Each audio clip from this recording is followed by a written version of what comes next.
Em nome do Pai, do Filho e do Espírito Santo. Amém. Estamos aqui para mais um vídeo de estudo do livro Jesus de Nazaré, a Infância, do Papa Emérito Bento XVI. Esse é o nosso último vídeo do mês de janeiro. Desde já, convido você que não é inscrito aqui no canal, se inscreva para que você não perca nenhum vídeo que for lançado, tá bom? E agora nós vamos juntos refletir um pouquinho sobre o anúncio e também o nascimento de Jesus, segundo o evangelista Mateus. O texto que nós vamos refletir dentro da ótica do livro de Bento XVI se encontra lá no Evangelho de Mateus, capítulo 1, versículo 18 até o versículo 25, que vai dizer mais ou menos assim. Eu vou ler com vocês na íntegra e vou comentando à luz daquilo que ele vai comentar. A origem de Jesus Cristo foi assim. Maria, sua mãe, comprometida em casamento com José, antes que coabitassem, achou-se grávida pelo Espírito Santo. Como é que nós podemos entender essa ideia de comprometida em casamento? Na verdade, o casamento que acontecia entre os judeus acontecia em duas etapas. A primeira etapa acontecia tipo uma espécie de um contrato, né? Eles já se sentiam como meio que assim, já se consideravam casados, porém eles não moravam juntos e nem tinham relação sexual. Esse primeiro momento demorava 1 ano, até que viesse de fato o casamento com efeito, a cerimônia religiosa, para que assim eles morassem juntos.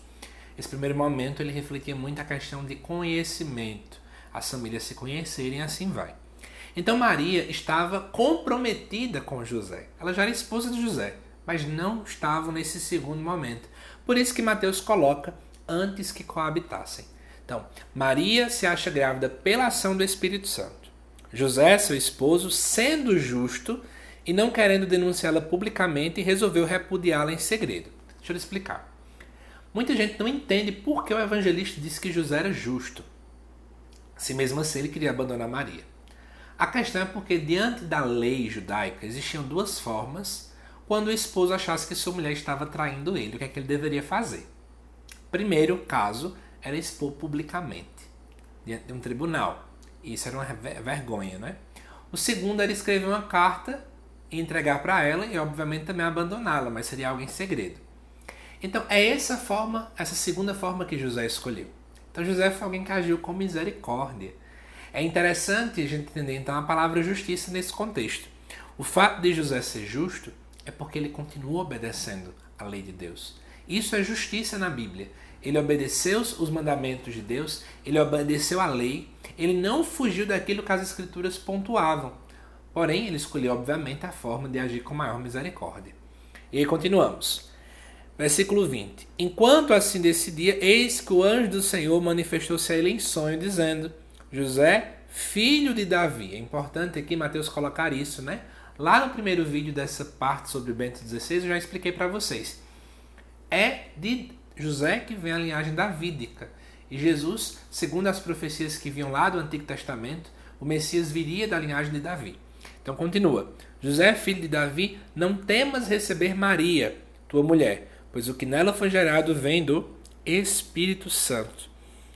Ela dará à luz um filho e tu chamarás com o nome de Jesus, pois ele salvará o seu povo dos seus pecados. E aí, continua.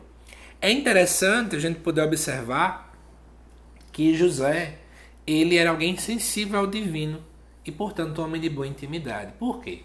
Até o próprio Papa vai comentar isso, né?